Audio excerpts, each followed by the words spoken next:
Welcome back to Wrestling World. It was a big night on WWE Raw for the Fiend, Randy Orton, and Alexa Bliss storyline. We got not one, but two segments dedicated to Alexa Bliss and Randy Orton. So let's take a look at the breakdown of those WWE segments between Alexa Bliss and Randy Orton.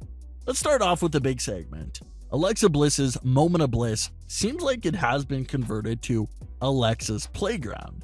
Alexa's Playground has a few similarities to both Moment of Bliss and the Firefly Funhouse. Alexa Bliss opens the Playground segment by mentioning some of the things she mentioned last week. Alexa Bliss talked about how the Fiend built his playground for her. Alexa Bliss made a few jokes about the Fiend being set on fire and continues to tease his WWE return. Alexa Bliss teased the Fiend's return on next week's Raw to attack Hulk Hogan and some of the legends.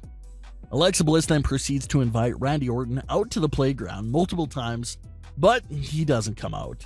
The Firefly Funhouse intro plays, and we're led to believe that Bray Wyatt would be coming on screen, but that wasn't the case at all. Randy Orton emerges through the Firefly Funhouse door, and we see that the Firefly Funhouse has been completely abandoned.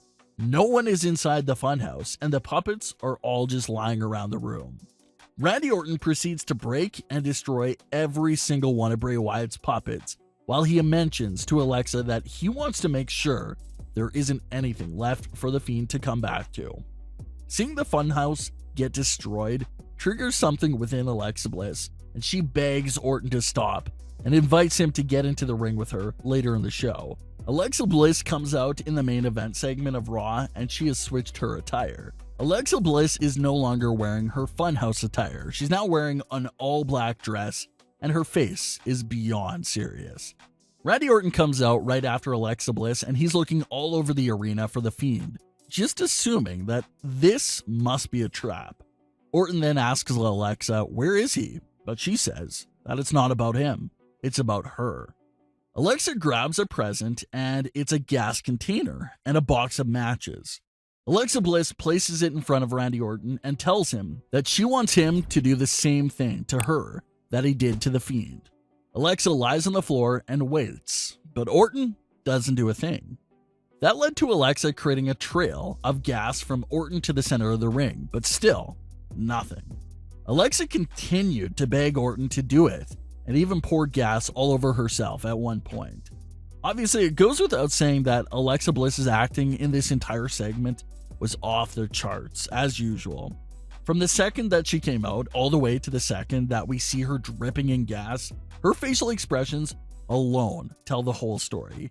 It appears that she's serious and angry, but it also looks like she gets a little teared up towards the end as well. So the way she manages to keep all those facial expressions going on at once is insane and deserves serious acknowledgement.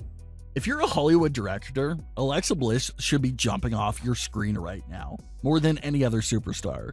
But credit to Randy Orton as well, because he matched Alexa's intensity, and that really felt like a dark side to Orton that we've never saw before. Maybe that's the Fiend effect on him. Maybe this is what the Fiend has turned Randy Orton into. Randy Orton assures Alexa Bliss that he will do it, and not to test him. Randy Orton goes to pull out the match, but the lights start going out, and it seems like the Fiend is coming out. The screen fades to black, but the camera comes back on, and we see Randy Orton still holding the match and laughing. The commentators were also screaming at Randy Orton not to do it the entire time. So a few things that I really love here from this closing moment, starting off with the first-person camera switch. I thought this was an amazing touch that really put us in Alexa's shoes, and we saw what she was seeing from that first-person view of looking at Randy Orton. That's what the final moment was all about. Us, the viewers, were basically Alexa Bliss. We saw Randy Orton right in our face about to light that match. So I thought that was a great touch to really help us connect with Alexa Bliss and truly see what she was seeing. The second thing that I loved was the fact that this was a traditional cliffhanger. Lots of people don't like cliffhangers because they think it's a cheap way to keep your audience interest. But you can't deny the fact that it works, and that's what all major TV shows do. They always leave you with a cliffhanger at the end of the episode to give you that extra motivation to check out the following episode. We usually don't see WWE use cliffhangers that often, but this was most definitely a cliffhanger, and it was perfectly executed. That's how you close out Raw on a high note and keep that interest flowing towards the following episode.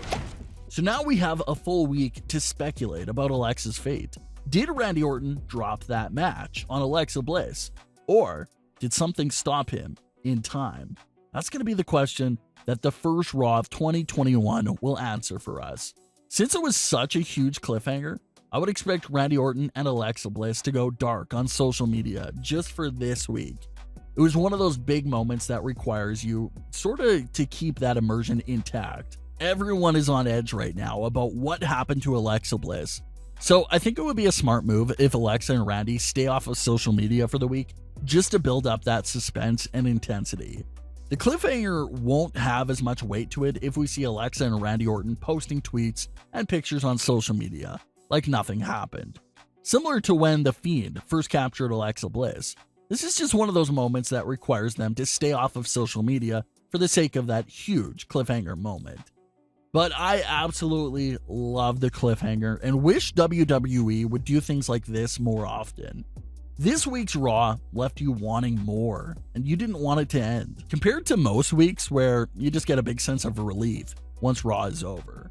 So you can call the cliffhanger a cheap television method, but it absolutely worked, and the story is just absolutely amazing right now. The viewership on WWE's YouTube channel also lets you know that the fans really only care about this storyline from Raw. Last week's segment between Alexa Bliss and Randy Orton was easily the highest viewer highlight clip out of all the Raw clips, and this week's segment seems to be no different. Alexa Bliss and Randy Orton's two segments already have the highest viewership out of all the other Raw clips for the week. So this is where the fans' interest is at. This is what they care about the most. We also got the big reveal that Bray Wyatt is in fact gone. We thought maybe he would still be around, but that doesn't seem like the case. The fact that Randy Orton walked inside the Funhouse and just destroyed everything lets us know that Bray Wyatt must have been burned along with the Fiend. As far as the big question, did Randy Orton burn Alexa Bliss?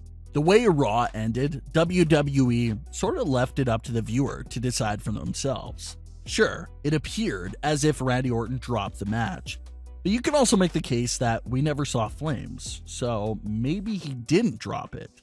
Orton could have dropped it because he knows Alexa Bliss is the weakness, so if he does light up Alexa Bliss, that will give him the satisfaction of knowing if the Fiend is really gone or not.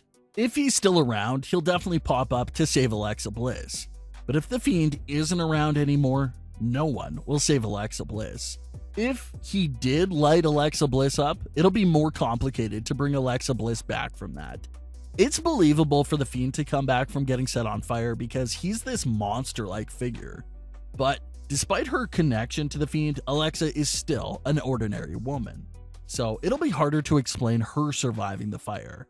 But if WWE uses Alexa Bliss getting set on fire to transition Alexa Bliss into a monster character herself, then that could work as well.